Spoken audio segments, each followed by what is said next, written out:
Hi friends, my name is Abhyuday and you're watching my channel B-Tech Bro।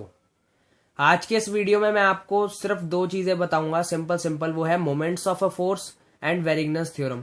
देखिए, जब आपको मैंने forces बता दिए थे कि कौन कौन से तरीके के फोर्सेस होते हैं, कोप्लेनर एंड नॉन कोप्लेनर, उसमें पैरेलल और आपके कोलिनियर और कॉन्करेंट और ये सब बाकी के जितने भी उसके क्लासिफिकेशन थे, ये तो आप समझ ही गए होंगे।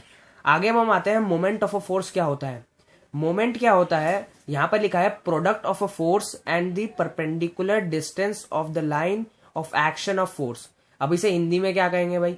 हिंदी में यह कहेंगे कि जो मोमेंट है वो एक क्रॉस प्रोडक्ट है जो आपका फोर्स है और जो परपेंडिकुलर डिस्टेंस है जहां से आपने माना है कि आप इस पॉइंट से मोमेंट लेंगे। मान लीजिए आपने इस ओ पॉइंट से मोमेंट लेना है, तो आप उससे उसका परपेंडिकुलर डिस्टेंस ड्रॉ करेंगे उस फोर्स पर। ये मैंने कर दिया perpendicular distance draw.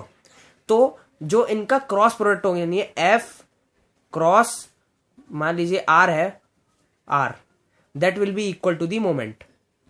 Simple funda है कि जो मोमेंट है वो किसी पॉइंट के अलाउंग होता है और वो होता है फोर्स और उसके परपेंडिकुलर डिस्टेंस का क्रॉस प्रोडक्ट। अब क्रॉस प्रोडक्ट का आपको पता है डायरेक्शन कहाँ होती है। क्रॉस प्रोडक्ट की डायरेक्शन वही होती है जो हमें ये आपके रूल के अनुसार होती है। मान लीजिए फोर्स इधर है और आपका आर वेक्टर इधर की तरफ ही तो है, इसको मैं शिफ्ट करके यहां ले आया, तो एफ क्रॉस आर, तो ये एंटी क्लॉकवाइज रोटेट कर रहा है, तो एंटी क्लॉकवाइज रोटेट कर रहा है, तो ऐसे कर रहा है, तो जो मोमेंट की डायरेक्शन होगी वो अबव द प्लेन होगी। मोमेंट की डायरेक्शन होगी आपकी अबव द प्लेन। इस तरीके से रिप्रेजेंट करते हैं, आपको पता होगा एरो हेड की तरह, इस तरीके से। और जो एरो का बैक होता है यानी बिलो द प्लेन के लिए, उसके लिए हम ऐसे रिप्रेजेंट करते हैं, पता होना चाहिए। अब आते हैं भाई वेरिग्नन भैया ने क्या कहा। अब ये वेरिग्नन थ्योरम लॉ ऑफ मोमेंट को ही बताती है। लॉ ऑफ मोमेंट का दूसरा नाम है वेरिग्नन थ्योरम। अभी वेरिग्नन थ्योरम क्या कहती है, जरा यहां पढ़ लेते हैं।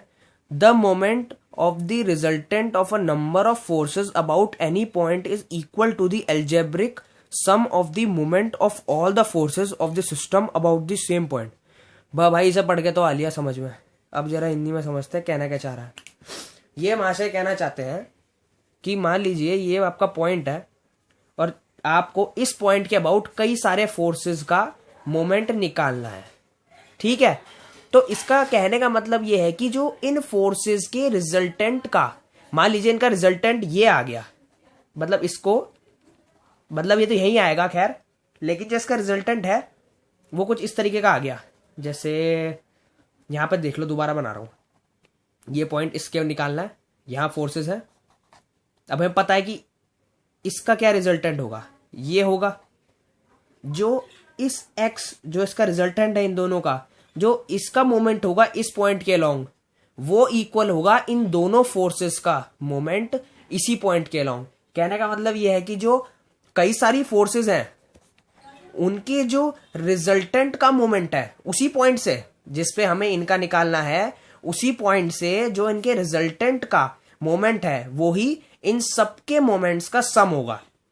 इसको एक्स मान लो, इनको M dash M double dash, तो एम, ठीक है, मान लीजिए x1 x2 डिस्टेंसेज है, M X plus M dash X dash plus M double dash X double dash will be equal to X Y.